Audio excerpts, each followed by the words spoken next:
मिसाल देता हूँ। हज़रत अली मदीनी, ये इमाम बुखारी के उस्ताद हैं, शेख अली मदीनी, ये बहुत बड़े मुहद्दिस हैं। ये उस ज़माने के हैं जब इमाम अहमद बिन हम्बल रज़ी अल्लाह ताला अन्हु का दौर था, और वो भी बड़े मुहद्दिस। इमाम अहमद बिन हम्बल वो इमाम हैं जिनको 5 लाख हदीसें याद थी, और एक तरफ शेख अली मदीनी जो खुद इमाम बुखारी के उस्ताद हैं, ज़बरदस्त दोनों मुहद्दिसीन।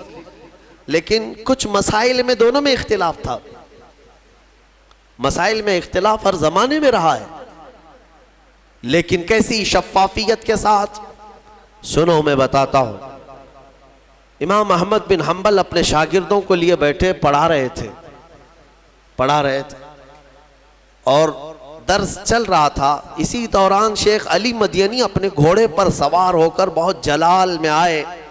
इमाम अहमद बिन हम्बल की दरसगाह के बाहर अपना घोड़ा वहाँ पर रुकाया और उतर गए। उतर करके तेजी से आए। उनके तेवर बता रहे थे कि आज लड़ाई की गरज से आए, आज तो कुछ बड़ा ही होने वाला है। तो जैसे ही वो आए, दरवाज़ा खोले, इमाम अहमद बिन हम्बल की दरसगाह में अंदर आ गए सीधे। एक मसले में दोनों का बड़ा इख्तिलाफ चल रहा था। किसका? इमाम अहमद बिन हम्बल, शेख अली मदीनी। एक कहते थे ये जायज़ है और एक कहते थे नाजायज़ है, जो भी उनके दलाइल रहे हों। तो जैसे ही वो अंदर आए, इमाम अहमद बिन हम्बल ने अपने शागिर्दों को बाहर भेज दिया, तुम सब बाहर चले जाओ, हमारी बहस होगी। दरवाज़ा बंद हो गया और दोनों में बहस शुरू हुई। बहस के आदाब भी मैं बताऊं। फ़िक़ही मसाइल जो है ये गली चौराहे में नहीं बयान किए जाते, जो बारीकियां हैं इसकी। फ़िक़ही मसाइल तो बयान करे, लेकिन जो बाज़ जुज़ियात हैं, बहुत सारे ऐसे दकीक मसाइल हैं जो फ़ुक़हा कराम के दरमियान होते हैं, वो अवाम क्या समझेगी। इमाम अहमद बिन हम्बल और शेख अली मदीनी दोनों बहस करते रहे। इमाम अहमद के शागिर्द कहते हम बाहर से सुन रहे थे, हमें ऐसा लग रहा था कि अब हाथापाई हो जाएगी इनकी, दोनों लड़ पड़ेंगे अंदर। हाथापाई होने के करीब करीब लग रहा था। फिर आवाज़ें पस्त हुई, धीमी हुई। शागिर्द कहते हैं थोड़ी देर हम बाहर इंतज़ार करते रहे, फिर जो है दरवाज़ा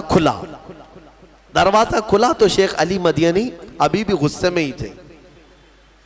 दोनों का मसला हल नहीं हुआ, या जो भी थी बात, वो उठ करके जाने लगे कि ठीक है मैं जा रहा हूं, फिर अगली बार देख लूंगा। शेख अली मदीनी जाने लगे। इमाम अहमद बिन हम्बल अपने वक्त के इमाम हैं, मुहद्दिस हैं, उनके पीछे पीछे चल पड़े।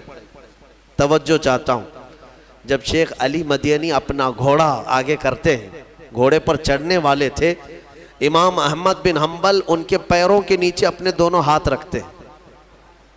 उनके पैरों के नीचे अपने दोनों हाथ रखते हैं। शेख अली मदीनी उनके पैरों पर हाथ रख करके घोड़े पर चढ़े, सलाम किया, मुसाफा किया और चल पड़े।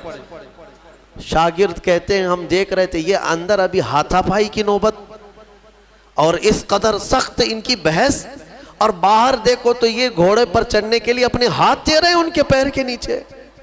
इमाम अहमद बिन हम्बल से उनके शागिर्दों ने पूछा कि हुजूर ये क्या बात है, वो आपसे उनकी जमती नहीं है, इख्तिलाफ है, और आप उनकी सवारी पर चढ़ने के लिए अपना हाथ दे रहे हैं। इमाम अहमद बिन हम्बल ने कहा, ए मेरे बच्चों, शागिर्दों, इख्तिलाफ मेरा और उनका मसले में है, मेरे आका के गुलाम होने में कोई इख्तिलाफ नहीं।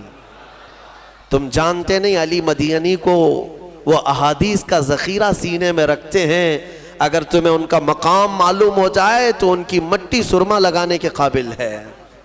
इख्तिलाफ होगा लेकिन ज़ात से नहीं, मसाइल में होता है, और मसाइल में इख्तिलाफ उलमा का ये रहमत है उम्मत के लिए, झगड़े की ज़रूरत नहीं है। इसीलिए मैं आवाम को ये मैसेज देना चाहता हूँ, बड़े बड़े फ़ुक़हा कराम के दरमियान अगर इख्तिलाफ़ात किसी मसले में आए तो तुम जो है उसमें राय मत देना, 30 मार्का बने रहते हो। तुम्हें कौन इजाज़त दिया है? उलमा को नाप रहे हो, ये छोटा है वो बड़ा है, ये मुहक्किक छोटे हैं वो मुहक्किक बड़े हैं। तुम्हें पैमाना भी मालूम नहीं है। उन मसाइल में उनको दोष न ठहराए। और ना ही उनके खिलाफ बयानबाजियां करें। ये उम्मत के लिए अल्लाह ताला ने उलमाए बाअमल सालिहीन उलमा का इख्तिलाफ उम्मत के लिए अल्लाह ने रहमत करार दिया है।